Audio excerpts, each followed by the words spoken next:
Hello student, आप सभी का स्वागत है मेरे YouTube channel study with DP में। तो दोस्तों आज हम लोग स्टार्ट करेंगे यूपी बोर्ड हाई स्कूल के लिए मतलब 2026 की परीक्षा के लिए एक नया चैप्टर बहुपद, ठीक, पॉलिनोमियल्स। देखो ये जो बहुपद हमारा चैप्टर है जाके, ठीक, एक यूनिट होती है बीजगणित, ठीक है ना। क्या होती है जाके बीजगणित।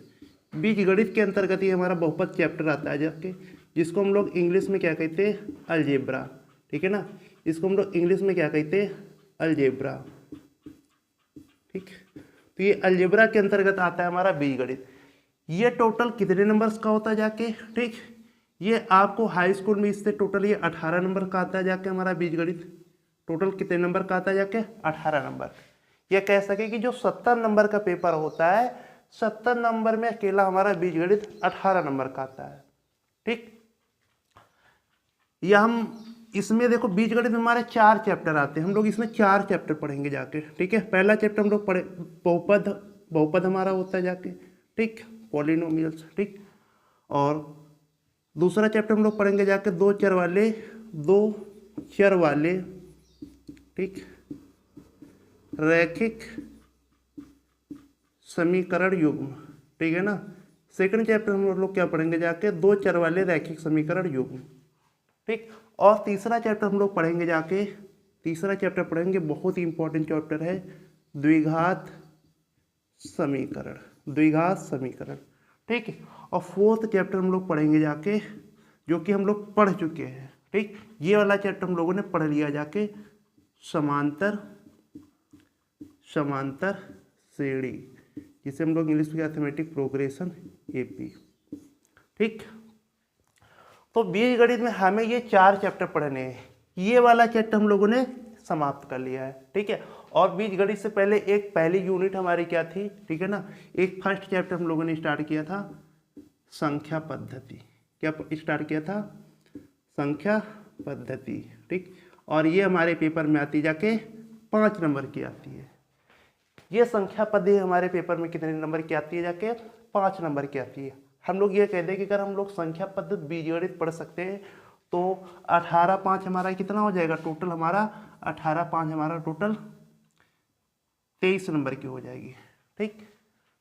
टोटल की मैथ हमारी कितनी खत्म हो जाएगी, 23 नंबर। ये हम लोग कह सकते हैं केवल संख्या पद्धति और बीजगणित को हम लोग करके कितने नंबर प्राप्त कर सकते हैं, हम लोग अपने जो पासिंग मार्क्स होते हैं जाके 23 नंबर, ठीक है, वो हम लोग प्राप्त कर सकते केवल इतना पढ़ के। तो आज हम लोग क्या स्टार्ट करेंगे जाके, आज हम लोग स्टार्ट करेंगे जाके बीज बहुपद, एक नया चैप्टर स्टार्ट करेंगे। और ये चैप्टर हम लोग बिल्कुल बेसिक से स्टार्ट करेंगे, बिल्कुल ही हम लोग बेसिक से, ठीक। तो आज की क्लास, अगर किसी भी बच्चे को कुछ भी नहीं पता मैथ में तो आज की क्लास को जरूर कंप्लीट देखें, क्योंकि आज की क्लास हम लोग चैप्टर के बारे में नहीं, ठीक, हम लोग बेसिक चीज़ों के बारे में पता करेंगे जाके, जो कि चीज़ें इस चैप्टर को समझने के लिए आपको आनी चाहिए, ठीक। देखो अभी हम लोग कुछ भी इस चैप्टर के बारे में नहीं पढ़ेंगे आज, ठीक है ना। तो हमें पता है कि ये बीजगणित हम लोगों को 18 नंबर की आती है जाके, ठीक, और जिसमें से हम लोगों ने समांतर श्रेणी को अपने समाप्त कर लिया है। और एक पहला चैप्टर हम लोग पढ़ चुके हैं संख्या पद्धति, ठीक। आज हम लोग स्टार्ट करेंगे जाके बहुपद को स्टार्ट करेंगे, ठीक। तो देखो बहुपद क्या होता है, कभी आपने कई सारी चीज़ें देखी होंगी जाके, कुछ आपको इक्वेशन दे देते हैं, ठीक, कुछ इक्वेशंस होती हैं जाके, ठीक। ये चीज़ें हम लोग देखते होंगे जाके, जैसे x² प्लस का 3x प्लस का 4 या 2x प्लस का 5, ठीक, या कह दे आपसे x केवल कह दे या 5 कह दे। तो इस टाइप की जो चीज़ें होती है ये हमारे क्या होते हैं, ये हमारे पॉलिनोमियल्स होते हैं, ठीक। ये हमारे क्या होते हैं, पॉलिनोमियल्स होते हैं, जिनको हम लोग कहते हैं बहुपद कहते हैं, ठीक है ना। तो इसमें हम लोग कई सारी चीज़ें देखते हैं कि हमें कहीं कहीं पर x दिखता है, हमें एक तो x दिखता है, कभी कभी आपको y भी दिख जाएगा, ठीक, आपको y भी दिख जाएगा, ठीक। और हमको कुछ मतलब कि कुछ नंबर दिखते हैं, मतलब गिनती दिखती है, जैसे कि 3 दिख गया, 4 दिख गया, 5। तो ये सारी चीज़ें हमको दिखती हैं और इन्हीं से मिलकर क्या बनता है, बहुपद बनता है। तो हम लोग पहले इनके बारे में थोड़ा सा जानकारी मतलब कि लेंगे जाके, ठीक है। देखो अब ये जो चीज़ें होती हैं तो बहुपद हो गया जाके, इसी को हम लोग पढ़ना है, लेकिन हम लोग क्योंकि ये जो बैच है इसका नाम ही है जाके 0 to हीरो, ठीक है ना। तो इस बैच में अगर आपको बेसिक कुछ भी नहीं आता है तो आप यहाँ से 0 से हीरो लेवल तक अपनी मैथ को तैयार कर सकते हैं। तो हम लोग बात करेंगे जाके एक्स और ये होते क्या। देखो अगर कोई मान लो बहुपद है, ठीक है ना, ठीक है ना, तो उसमें दो चीज़ें होती है, एक तो चर होते हैं, ठीक, और दूसरी चीज़ होती है अचर। एक चर चीज़ें होती हैं और दूसरी अचर होती हैं। अब देखो चर चीज़ें क्या होती हैं, ठीक है ना। तो चर चीज़ें देखो क्या होती है जाके। चर का मतलब होता है कि जहाँ पर कोई मतलब कि कोई चीज़ कन्फर्म ना हो, ठीक है ना, मतलब जिसकी वैल्यू क्या हो, जिसका मान क्या हो, क्लियर ना हो, ठीक है ना, जिसका मान क्लियर ना हो वो हमारा क्या होता है, चर होता है हमेशा, ठीक है। और अचर क्या होता है हमारा, जिसका मान या वैल्यू कुछ भी लिख लो, वैल्यू क्लियर हो, ठीक, वो हमारा क्या होता है, अचर होता है। देखो जैसे हमने ये कहा कि मान लो कि x प्लस 5 है, ठीक है ना। अब यहाँ पे देखो चर हमारा क्या होता है, ये जो चर है हमारा x, ये क्या है, हम क्या इसको कह सकते हैं, कुछ भी हो सकता है। ये चर हमारा 0 हो सकता है, ठीक, चर हमारा 1 हो सकता है, इसका मान हमारा 2 हो सकता है, ठीक, इसका मान कोई बटे में हो सकता है, p/q के रूप में कुछ हो सकता है, ठीक, इसका मान 5 हो सकता है, इसका मान -3 हो सकता है, इसका मान 2 हो सकता है, माइनस का हो सकता है। तो कहने का मतलब ये है कि जिसका मान क्लियर ना हो वो चीज़ हमारी क्या होती है जाके, चर होती है हमेशा, ठीक है ना, वो हमारी चीज़ क्या होती है, चर होती है, ठीक। तो ये समझ में आया कि चर होता क्या है, कि उसका कोई भी मान क्लियर नहीं होता है। हम लोग उसको देख के नहीं बता सकते कि इसका मान कितना होगा जब तक हम लोग उसको इक्वेशन को सॉल्व नहीं करेंगे, ठीक। तो उनको हम लोग क्या बोलते हैं, चर क्या होते हैं, ठीक है ना, जिसका मान क्लियर ना हो, ठीक। और अचर क्या होता है, जिसका मान क्या हो, क्लियर हो। जैसे मान लिया ये 5, तो पता है ना कि ये 5 है, ठीक, ये क्लियर, तो ये 5 क्या हो गया, हमारा अचर हो गया जाके, ठीक। तो इतना समझ में आ गया कि चर और अचर होते क्या है। देखो अगर ये कह दिया जाए, ठीक, a+2, तो ये भी हमारा क्या हो जाएगा, ये भी हमारा चर हो जाएगा, ठीक। यहाँ a का भी मान हमको क्लियर नहीं कि a का मान कितना होगा जाके, तो a भी हो सकता है, जिसका मान क्लियर ना वो हमारा क्या होता है, अचर होता है, ठीक है। आपको ऐसे भी हो सकता है जैसे कि 3y प्लस का, या हम लोग कह सकते हैं 3y² प्लस का 2y प्लस का 5, ठीक। तो यहाँ पे देखो, ठीक, ये y हमारा क्या है, इसका मान कुछ भी हो सकता है, तो ये हमारा क्या है, चर है, y हमारा क्या है, ये चर है, ठीक है। और अगर हम लोग 3 को ले तो 3 हमारा क्या हो जाएगा, अचर हो जाएगा। यहाँ पर 2 भी हमारा कितना हो जाएगा, ये भी अचर हो जाएगा। और जो 5 है ये भी हमारा क्या हो जाएगा, अचर हो जाएगा। तो अचर वो होता है जिसका मान क्लियर हो, और चर क्या होता है, जिसका मान क्लियर ना हो, ठीक है। तो अब देखो यही जब चर और अचर मिलकर, ठीक है ना, ये जरूरी नहीं कि चर अचर दोनों हो, ठीक है ना, जब होते हैं तो उसको हम लोग क्या कहते हैं, वहाँ से हमारे बहुपद बन जाते हैं, ठीक, वहाँ से हमारे क्या बन जाते हैं, वहाँ से हमारे बहुपद बन जाते हैं, ठीक है। जैसे कि जो हम लोग चीज़ें अभी लिख रहे थे, देखो अब देखो बहुपद कैसे बनता है, देखो बहुपद कैसे बनता है, ठीक है ना। देखो जब ये मतलब कि एक ऐसा कोई बीजीय व्यंजक, ठीक है ना, जिसमें चर की घात, ठीक है ना। अब देखो पहले हम लोग घात समझ लेते हैं। देखो अब मान लिया कि हम लोग घात समझेंगे, हम लोग घात को समझ लेते हैं ऐसे। अभी हम लोग चैप्टर के बारे में कुछ नहीं पढ़ रहे हैं, हम लोग केवल बेसिक नॉलेज ले रहे हैं, ठीक। हम लोग क्या भी ले रहे हैं, हम लोग अभी केवल बेसिक नॉलेज ले रहे हैं, ठीक है ना। देखो जैसे हमने मान लिया कि ये चर है, ठीक है ना। अब इसकी यहाँ पे जो वैल्यू होती है n जो होती है, एक इसके ऊपर जो n होता है, ठीक है ना, तो ये जो n होता है इसको हम लोग क्या कहते हैं, ठीक है ना, चर x की घात बोलते हैं इसको, चर x की हम लोग क्या बोलते हैं, घात बोलते हैं, ठीक है। जैसे मान लिया कि यहाँ पे लिखा है x², तो इसकी घात कितनी हो गई, इसकी घात 2 हो जाएगी, ठीक। तो घात समझ में आ रहा ना। और घात हमेशा किसकी देखी जाएगी, घात हमेशा चर की ही देखी जाएगी, अचर की कभी घात नहीं देखी जा सकती। ठीक, तो याद रखना घात हमेशा किसकी देखी जाएगी, चर की ही देखी जाएगी। ठीक, या हम लोग जिसको क्या कहते हैं, जो वेरिएबल होता है उसी की घात देखी जाएगी। ठीक है, देखो अब हमने बोला कि इसकी घात हमारी कितनी हो गई, जाके इसकी घात हमारी 2 हो गई। अब मान लो ये x की पावर 4 है। ठीक है, x की पावर 4 है। ठीक, तो इसकी घात कितनी हो जाएगी, इसकी घात जो है हमारी 4 हो जाएगी। ठीक, x के ऊपर कितना लिखा है, 4 लिखा है। ठीक है, तो x के ऊपर कितना लिखा है, 4 लिखा है, तो इसकी घात कितनी हो गई, 4 हो गई। ठीक है, अब देख लो जैसे कि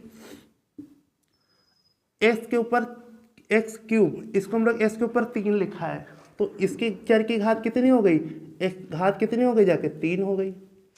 तो ये चीज समझ में आ रही है कि घात क्या होती है। ठीक, जो x की पावर में यहाँ पे होता है उसको हम लोग क्या कहते हैं, घात बोलते हैं। और ये एक चीज याद रखना जाके, ठीक, कि ये जो घात होती है हमारी, ये जो हमारी घात पावर n होती है, ठीक है ना, ये जो हमारी घात n होती है, ठीक है ना, ये हमेशा या तो धनात्मक होगी, ठीक है ना, ये हमेशा क्या होगी जाके, या तो हमारी धनात्मक होगी, ठीक है, या ये हमारी शून्य होगी जाके। ठीक है ना, ये या तो हमारी शून्य होगी। ठीक, जो पावर होती है वो हमेशा धनात्मक होती है तो शून्य होती है। ठीक, पावर कभी भी, ठीक, पावर कभी भी हमारी क्या नहीं हो सकती, ठीक है ना, n का मान हम जो है हमारा कभी भी ऋणात्मक नहीं हो सकता है। n का मान हमारा कभी भी ऋणात्मक नहीं हो सकता है, और ना ही n का मान हमारा p/q के रूप में, मतलब भिन्न के रूप में हो सकता है। ठीक, तो n का मान कभी भी ऋणात्मक नहीं हो सकता और ना ही n का मान p/q के रूप में हो सकता है। अगर मान लिया, देखो ये मतलब देखो इसका यूज क्या है, आपसे देखो जैसे ऐसे बोल दिया कि x की पावर -2 + 2, ठीक, पूछेगा, ठीक है ना, कि इसकी घात कितनी है। ठीक, तो घात हम लोग तभी बताएंगे, जाके घात तभी बताई जा सकती है, कब बताई जा सकती है, जब वो हमारा बहुपद होगा। ठीक, और अगर घात निगेटिव हो गई या ऋणात्मक कुछ भी हो गई, ठीक, तो हमारा बहुपद ही नहीं होगा, वो हमारा बहुपद ही नहीं होगा। ठीक, तो एक ही याद रखना जाके कि यह बहुपद नहीं है, यह बहुपद नहीं है। ठीक है ना, तो कहने का मतलब ये है कि किसी भी बहुपद की घात, ठीक है ना, किसी भी बहुपद की घात कभी भी ऋणात्मक और p/q मिल जाए तुम्हारा बहुपद ही नहीं होगा, कि जो n का मान है वो या तो धनात्मक हो सकता है या तो शून्य हो सकता है, वो भी चर के हमेशा पावर। ठीक, ये बहुत ही ज्यादा इंपॉर्टेंट है, क्योंकि बहुपद की परिभाषा ही ऐसी होती है। ठीक, क्योंकि जो बहुपद की परिभाषा ही होती है जाके इसी, ठीक, कहता है कि कोई ऐसा बीजीय व्यंजक जिसमें चर राशियों की घात क्या हो। ठीक है, जिसमें बहुपद की परिभाषा क्या होती है कि कोई एक ऐसा बीजीय व्यंजक, ठीक है ना, जिसमें चर राशियों की घात क्या हो, ठीक, सदैव धनात्मक या शून्य हो। ठीक, अथवा ऋणोत्तर पूर्णांक सदैव होती है घात। ऋणोत्तर का मतलब कि वो ऋणात्मक ना हो, ठीक, या तो धनात्मक होगा या तो शून्य होगा जाके, तो वही हमारा क्या होता है जाके, वही हमारा बहुपद होता है। तो ये चीज आप लोग समझ में आ गई होगी कि चर क्या होते हैं और जो घात क्या होती है जाके।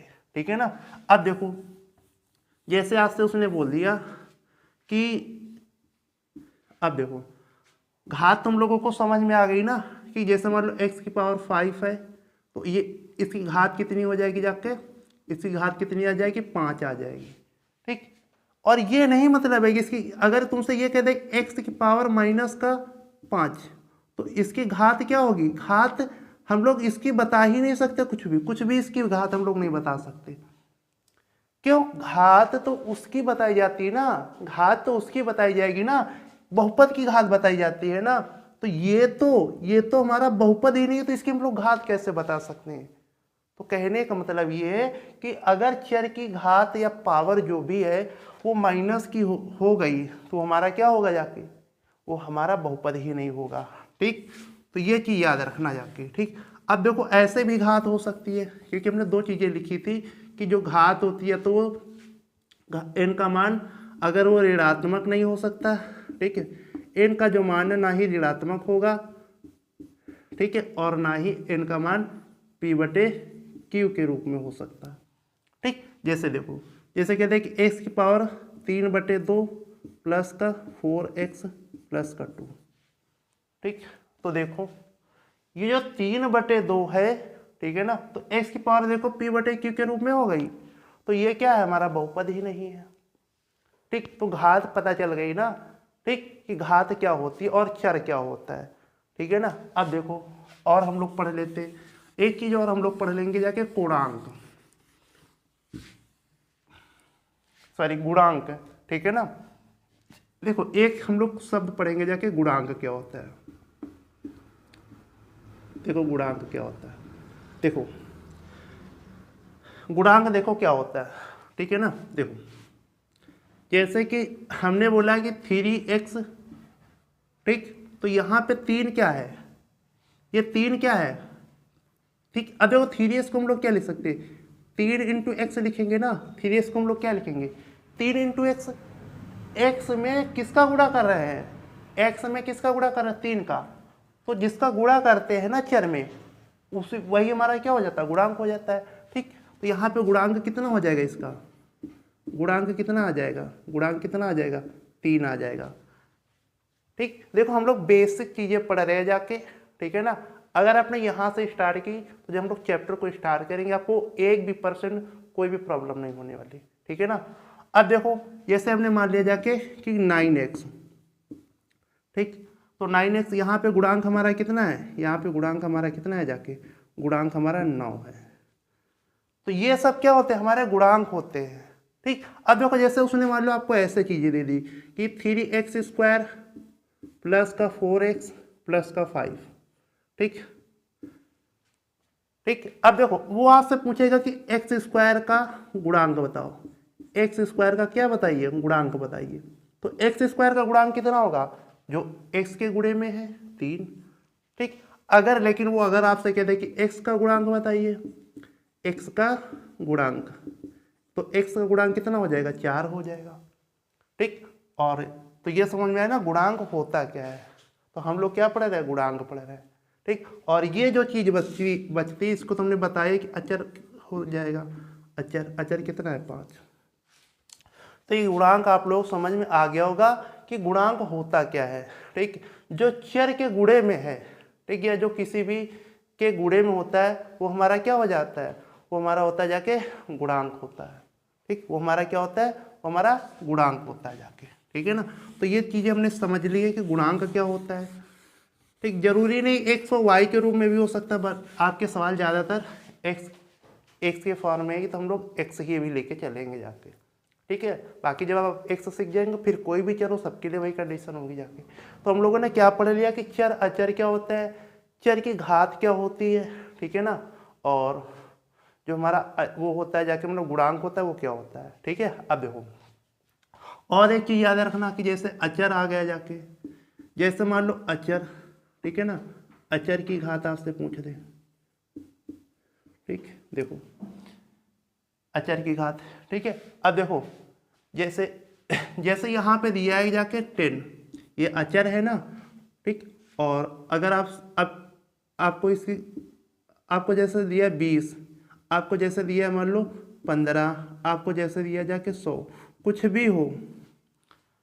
ठीक, ये हमारा कुछ भी हो। ठीक है, तो अचर की घात हमेशा क्या होती है, जो अचर की जो घात होती है वो हमेशा कितनी होती है जाके, 0 होती है। ठीक है ना, जो अचर की घात होती है वो हमेशा कितनी हो जाती है जाके, 0 होती है। अचर की घात कितनी होती है, अचर की घात हमेशा 0 होती है। अचर की घात कितनी होती है, हमेशा 0 होती है। तो याद रखना अचर की घात अगर कह दे, अचर की घात हमेशा क्या होगी, 0 होगी जाके। ठीक, तो ये चीज पता चल गई कि चर की घात क्या होती है, अचर की घात क्या होती है, और गुणांक क्या होता है। ठीक, और चर हमारा क्या होता है, अचर हमारा क्या होता है। ठीक है ना, तो ये बेसिक सारी चीजें हम लोगों ने देख ली। ठीक है, अब देखो यहाँ पे अच्छा एक चीज और सीख लेते हैं ना। जैसे चर की घात हम लोग जब पढ़ रहे थे, जब हम लोग चर की घात पढ़ रहे थे, जब हम लोग चर की घात पढ़ रहे थे, तो अगर मान लो, ठीक है ना, मान लो कि चर के ऊपर कुछ भी नहीं लिखा है, ठीक, तब उसकी घात कितनी होती है, ठीक, तब उसकी घात कितनी होती है। देखो अगर चर के ऊपर कुछ भी n नहीं दिख रहा है तो उसकी घात जो होती है, उसकी घात जो होती है वो हमेशा 1 होती है। अगर चर के ऊपर पावर में आपको कुछ ना दिखे तो उसकी घात कितनी होगी, उसकी घात हमेशा 1 होगी, ठीक है ना। अब देखो जैसे मान लिया कि ये एक्स स्क्वायर है, एक्स स्क्वायर, ठीक है। अच्छा हम लोग इसको क्या लिख सकते हैं, एक्स की पावर 2 गुणे 1 नहीं लिख सकते, लिख सकते हैं ना। इसको हम लोग 2 की गुणे 2, एक्स पर 2 गुणे 1 नहीं लिख सकते 2 को। हमारा कहने वाला जैसे कि 5 एकम क्या होता है 5, 6 एकम 6, 7 एकम 7। तो कहने का मतलब क्या है, जो संख्या उसके गुणे में तो हमेशा 1 होता है ना, उसके गुणे में तो हमेशा 1 होता है ना, ठीक। तो ऐसे अगर x की पावर 2 है उसकी गुणे में तो हम 1 लिख सकते हैं। तो यहाँ 2 नहीं है, जब 2 नहीं है, ठीक, जब 2 है ही नहीं तो मतलब 1 तो है ना, अभी 1 तो यहाँ पे है ना। तो जब अगर x के ऊपर कुछ भी नहीं है तो हमारी उसकी घात कितनी होगी, उसकी पावर कितनी होती है, 1 होती है, ठीक। तो ये जो बेसिक पॉइंट हम लोग पढ़ रहे हैं जाके, ये अगर बेसिक पॉइंट आपको समझ में आ रहे हैं, ठीक है ना, और आपको समझ में आने चाहिए, ठीक, क्योंकि इससे पीछे कुछ नहीं है। अगर हम लोग देखें इससे भी पीछे बेसिक में कुछ नहीं है, ठीक है ना। तो ये बेसिक चीज़ें आपको तो आनी ही चाहिए, और ये नहीं पढ़ी आज तक नहीं पढ़ी कोई दिक्कत नहीं, लेकिन अब आपको पढ़ाई जा रही, अब आप पढ़िए, ठीक है ना। तो हम लोग इतना बेसिक से स्टार्ट करेंगे कि अगर किसी को कुछ भी नहीं, चर अचर तक नहीं पता है तो उसको वो भी 0 से हीरो लेवल तक मैथ सीख सकता है, ठीक है ना। अब हम लोग बात करेंगे जाके अगले पॉइंट की। देखो अगला पॉइंट देखो, अब देखो समान पद क्या होते हैं, ठीक। देखो समान पद, देखो अगर हम लोग देखे जाके समान पद, देखो समान पद, देखो अगर पावर, ठीक है ना, जैसे मान लिया कि ये x है, ठीक है ना, और यहाँ पे क्या है एक्स स्क्वायर है, ठीक है ना। तो ये दोनों समान पद नहीं है।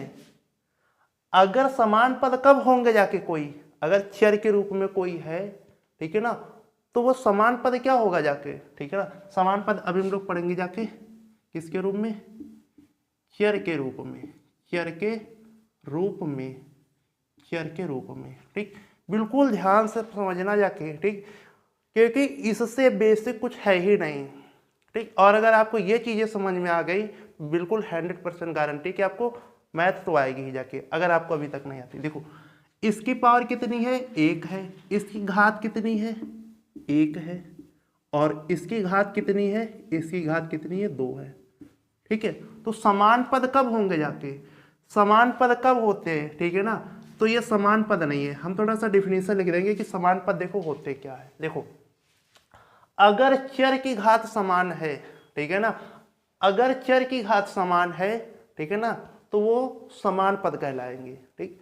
अगर 2 या 2 से अधिक, ठीक है ना, यदि 2 या 2 से अधिक, ठीक है ना, यदि 2 या 2 से अधिक चरों की घात समान है तो वो क्या कहलाएंगे, समान पद कहलाएंगे, ठीक है। तो यहाँ पे इसकी घात 1 है, इसकी घात 2 है, तो ये दोनों क्या है, ये दोनों समान पद नहीं है, ठीक। अब देखो समान पद के लिए क्या होना चाहिए, देखो जैसे हमने बोला कि एक्स स्क्वायर यहाँ है, ठीक है, तो एक्स स्क्वायर यहाँ भी होना चाहिए, ठीक। तो ये समान पद होंगे। बाकी इसके गुणांक से कोई मतलब, मान लो यहाँ 3 है, यहाँ 2 है, तो ये समान पद होंगे। इसके गुणांक से नहीं मतलब है। समान पद के लिए हमको मतलब है उसके पावर से मतलब है। समान पद के लिए हमको किससे मतलब है, उसकी हमको पावर से मतलब है जाके, ठीक। अब देखो जैसे हमने बोला कि x cube comma 4x cube, तो ये हमारे क्या होंगे, ये हमारे समान पद होंगे। ये हमारे क्या है, ये हमारे दोनों समान पद है। ये क्या है, ये भी समान पद है, ठीक। और ये जो दोनों है ये भी हमारे समान पद है। तो समान पद के लिए क्या कंडीशन होती है कि जो 2 चर है या 2 से अधिक चर है उनकी घात हमेशा समान होनी चाहिए। उनके गुणांक से कोई मतलब नहीं है, उनके गुणांक से कोई मतलब नहीं है, और सेम चर में होने चाहिए। समझ में आ रहा है ना। तो सेम चर में होने चाहिए जाके, ये नहीं कि मतलब कि यहाँ पे x है यहाँ पे y हो जाए, ठीक। जैसे ऐसे ये समान पद नहीं होंगे, देखो ये समान पद हमारे नहीं होंगे जाके, ठीक। जैसे मान लिया कि यहाँ पे मान लो एक्स स्क्वायर है और यहाँ पे मान लो वाई स्क्वायर है। ठीक, तो ये हमारे समान नहीं होंगे जाके दोनों, ये हमारे समान पद नहीं है। ठीक, क्योंकि समान पद के लिए कंडीशन है कि 2 या 2 से अधिक, ठीक है ना, मतलब कि ऐसे पद, ठीक है ना, जो जिनकी पावर समान हो। ठीक, लेकिन समान चर में होने चाहिए, ये नहीं कि यहाँ पे चर x है यहाँ पे चर y है। ठीक, और पावर बेशक सेम है लेकिन का चर भी अलग अलग है तो वो भी हमारे समान नहीं है। तो ये चीज समझ में आ रही है ना। तो अगर यहाँ पे ये होता, ठीक, अगर यहाँ पे मान लो 5x² होता तो ये समान होते। ठीक, अगर यहाँ पे ये होता मान लो 3y² कॉमा y² तो ये समान होते। ठीक, बाकी गुणांक कुछ भी गुणांक से नहीं मतलब है समान पद के लिए। समान पद के लिए मतलब है तो उसकी घात से मतलब है और सेम प्रकार के चर से मतलब है। तो ये चीज़ समझ में आएगी कि समान पद क्या होते हैं। ठीक, जैसे हमने कहा, अब कुछ बच्चे कहेंगे अभी इसका का ये क्या है समान पद, ये क्या पड़ा। अभी आपको पता चलेगा कि यही तो है बेसिक। ठीक है ना, जैसे आपको हिंदी पढ़ने के लिए पहले का खा गा घा अंगा आना चाहिए। ठीक है ना, इंग्लिश पढ़ने के लिए ABCD आनी चाहिए। ठीक, तो उसी प्रकार से, ठीक है ना, अगर आपको अलजेब्रा का ये पॉलिनोमियल बहुपद चैप्टर समझना है तो ये उसका मान लो एक प्रकार से वर्णमाला है जाके, का खा गा गा अंगा ABCD है जाके। ठीक है ना, तो ये क्लास सिर्फ उन बच्चों के लिए नहीं है कि मतलब जिसको ये सब चीज़ें आती हैं, ठीक है ना, और डायरेक्ट एक्सरसाइज से स्टार्ट करो। ये बैच ही उन बच्चों के लिए है कि मतलब जिनको कुछ भी नहीं आता है, ठीक है ना, उन बच्चों के लिए भी चीज़ें हैं। तो इसीलिए उसी लेवल से चीज़ें कराई गई। जिसको चीज़ें ये सब पता है, ठीक है ना, अपना क्लास क्विट कर सकते हो, आप अगली क्लास से आ सकते हो। ठीक है ना, ये नहीं जरूरी नहीं है कि मतलब कि आपको चीज़ें पता है तो फिर मतलब कि आपके लेवल से पढ़ाया जाए। ये क्लास ही सभी बच्चों के लिए, मतलब सारे बच्चे पढ़ सकें जाके। ठीक है ना, तो ये चीज़ समान पद आपको समझ में आ गई ना। अब देखो, अब हम लोग देखेंगे जाके।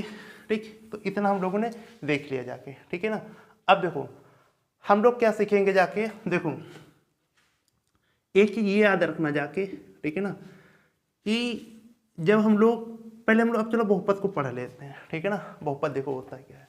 ठीक है ना, एक ऐसा बीजी व्यंजक, ठीक है ना, जिसकी जो कि मतलब कि जिसकी चर राशि क्या हो जाके, ठीक है ना, चर राशियों की घात हमेशा क्या हो जाके, या तो धनात्मक या शून्य हो, वो हमारा क्या कहलाता है, वो हमारा बहुपद कहलाता है। ठीक है ना, मतलब कि एक ऐसा बीजी व्यंजक जिसमें चर राशियों की जो घात हो वो सदैव क्या हो, वो ऋणोत्तर पूर्णांक हो। ऋणोत्तर का मतलब है कि ऋण ना हो, या तो धनात्मक या तो शून्य, वो हमारा बहुपद कहलाएगा।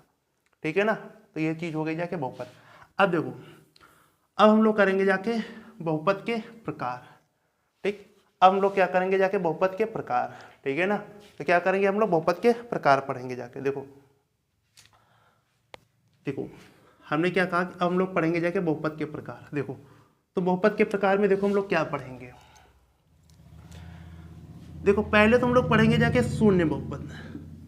देखो बहुपद के प्रकार हम लोग 2 प्रकार से हो सकते हैं। जो बहुपद के प्रकार होते हैं जाके वो 2 प्रकार से हो सकते हैं। ठीक है ना, एक तो वो हो सकता है पद के अनुसार बहुपद।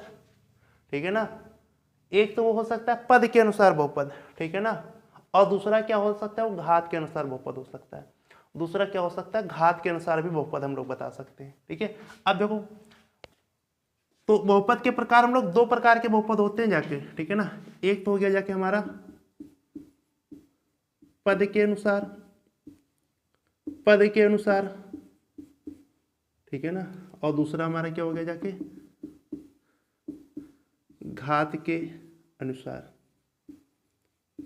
ठीक, तो देखो जब हम लोग पद के अनुसार बहुपद के प्रकार पढ़ेंगे जाके तो हम लोग बस पदों को, जैसे एक पद है तो उसको हम लोग बोलेंगे जाके एक पदी। ठीक है ना, जैसे कोई पद नहीं है, ठीक है ना, तो उसको हम लोग बोलेंगे शून्य पदी।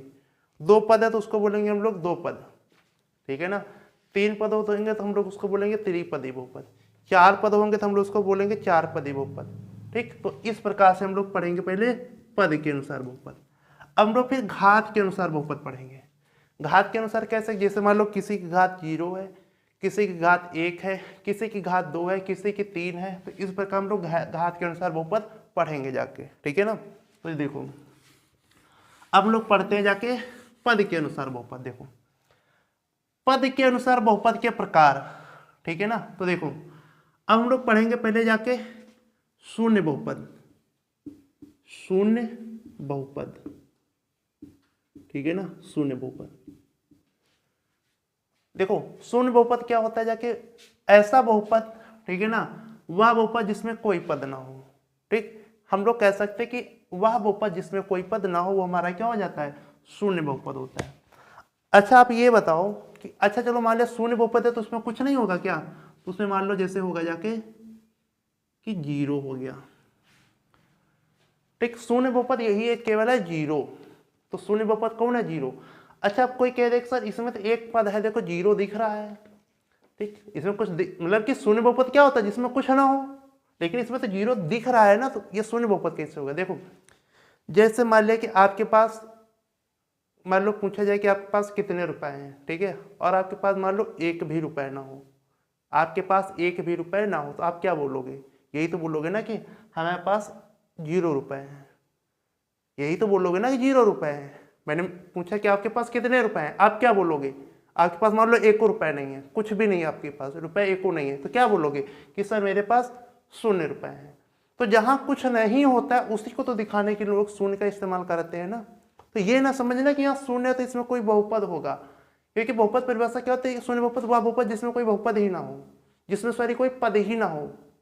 क्योंकि अभी हम लोग पद के अनुसार बहुपद पढ़ रहे हैं ना, कि ऐसा बहुपद जिसमें कोई पद ही ना हो वो हमारा क्या हो जाता है, शून्य बहुपद। जैसे इसमें शून्य है तो ये ना कहना अक्सर इसमें तो एक चीज दिख रही है, शून्य, जीरो दिख रहा है। लेकिन आप ये थोड़ा सोचो कि जब आपसे ये पूछा जाए कि आपके पास कितने रुपए हैं और आपके पास मान लो उस टाइम एक भी रुपए ना हो, तो आप क्या बोलोगे।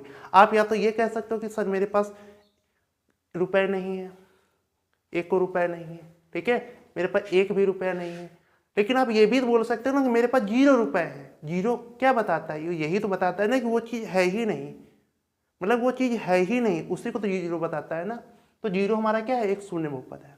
ठीक, और हम लोग पढ़ सकते हैं जाके, ये शून्य बहुपद हो गया जाके, ठीक है ना। शून्य बहुपद क्या होता है, ठीक, जिसमें कोई पद ना हो वो हमारा शून्य बहुपद होता है। ठीक है, अब इसके बाद हम लोग क्या पढ़ेंगे जाके, एक पदी बहुपद, एक पदी बहुपद, ठीक है ना। अब देखो एक पदी बहुपद क्या होता है, एक पदी बहुपद, ठीक है ना।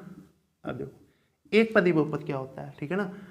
देखो जिस बहुपद में, जिस बहुपद में क्या हो, एक पद हो, एक पद हो, ठीक है ना, उसे हम लोग क्या कहते हैं, उसे हम लोग एक पदी बहुपद कहते हैं।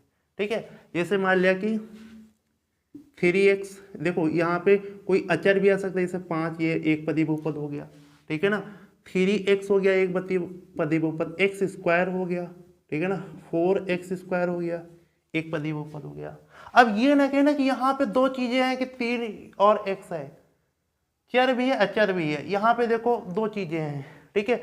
अगर वो गुणांक में है तो उसको एक ही पद बोला जाता है।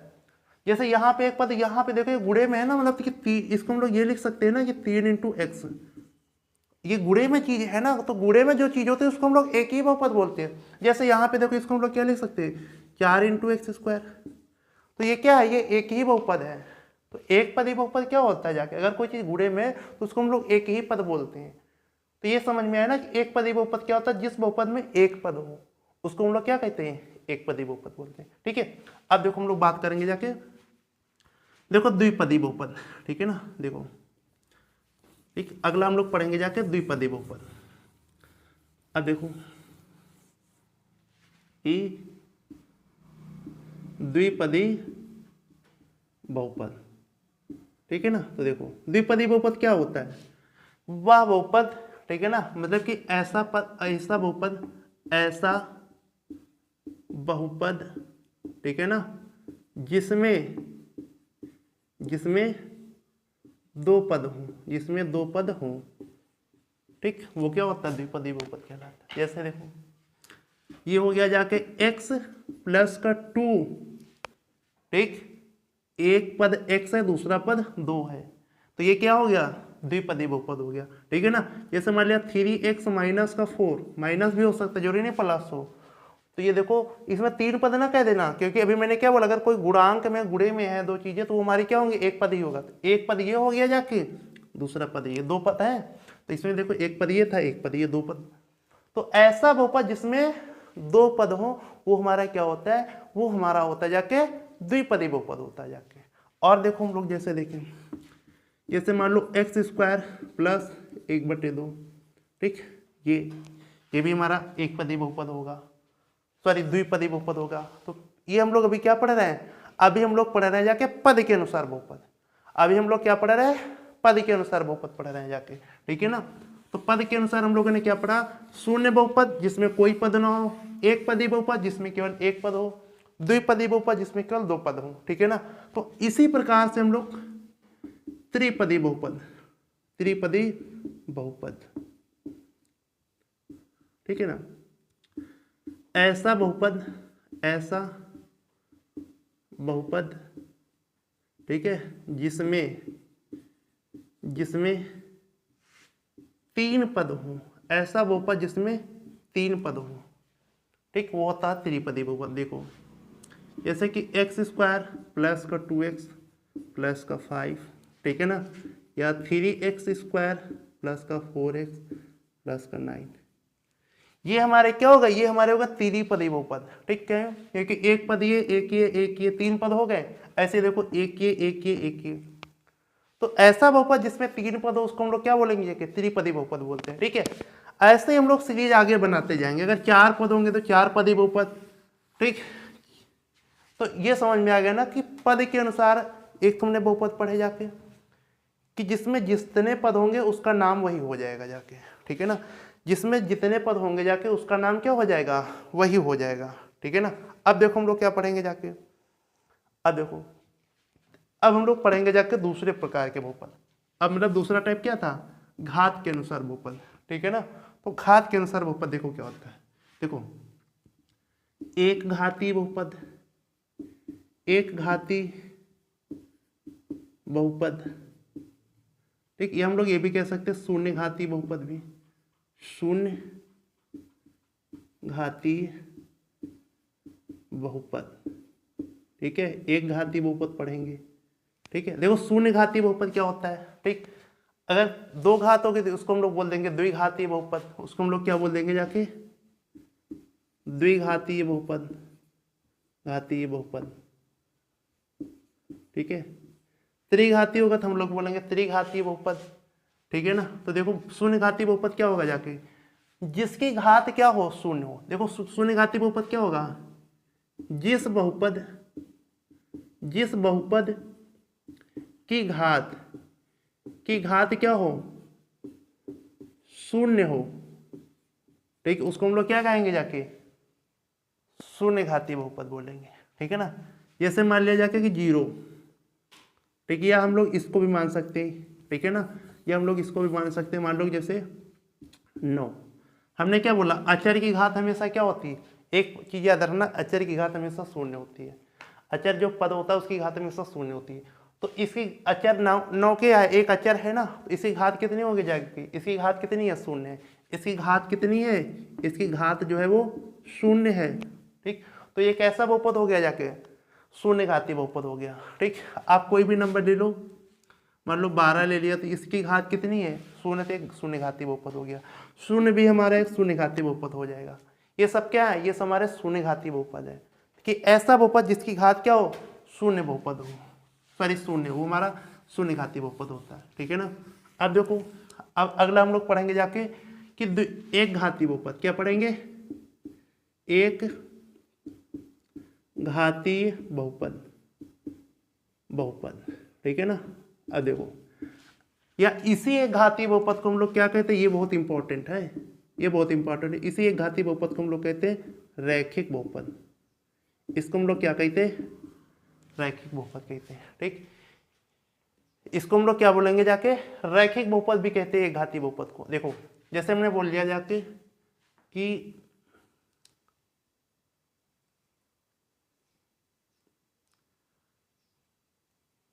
थ्री एक्स, ठीक, अब इसकी घात देखो कितनी है, इसकी घात कितनी है जाके, ठीक, इसकी घात हमारी कितनी है जाके 1 है ना, ठीक। इसकी घात कितनी है जाके, चर की घात देखो कितनी है 1 है, तो एक घाती बहुपद हो गया, ठीक है। मतलब ऐसा बहुपद जिसकी घात कितनी हो, ऐसा बहुपद, ऐसा बहुपद, ठीक है ना, जिसकी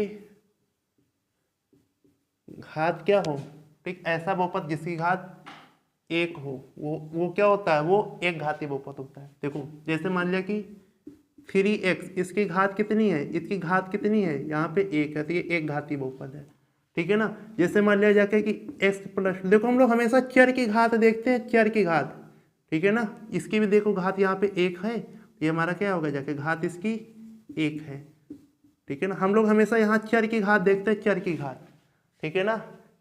तो ये क्या हो गया, हमारा एक घाती बहुपद हो गया।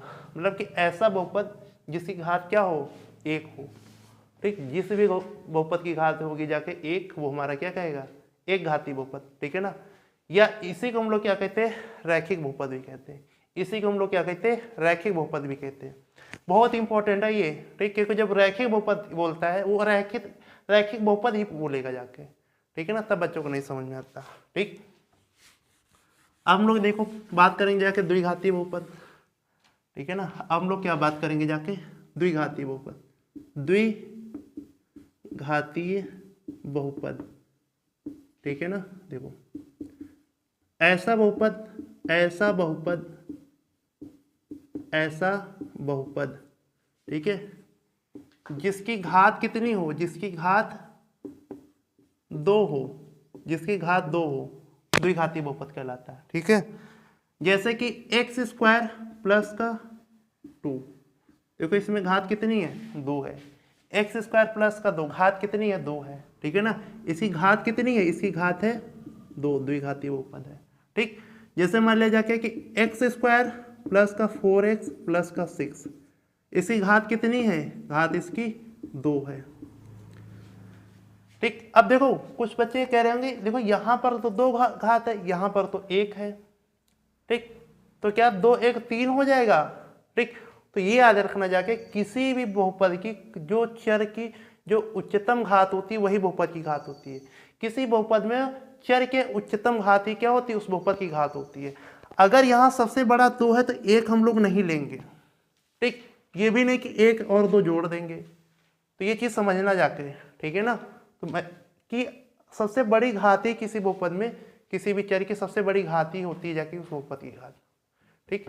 तो ये समझ में आ गया जाके कि द्विघाती बहुपद क्या होता है। एक और हम लोग पढ़ लेंगे जाके त्रिघाती बहुपद, ठीक है ना। मतलब कि त्रिघातीय बहुपद, ऐसा बहुपद जिसकी घात कितनी हो, जिसकी घात 3 हो, वो क्या हो जाएगा, त्रिघाती बहुपद। जैसे मान लो कि x³ प्लस का 2x स्क्वायर प्लस का 4x प्लस का 5, ठीक। अब देखो यहाँ 2 भी है, 1 भी है, 3 भी है, लेकिन हमने क्या बोला, घात तो हमारी सबसे ज़्यादा बड़ी वाली ली जाएगी ना। किसी भी बहुपद के पद की सबसे बड़ी घात क्या होती है, उस बहुपद की घात होती है जाके। तो इसकी घात कितनी हो जाएगी, 3 घात हो जाएगी, ठीक है। तो ये हमारे क्या थे जाके, हम लोगों ने बहुपद के प्रकार पढ़ लिए, ठीक है ना।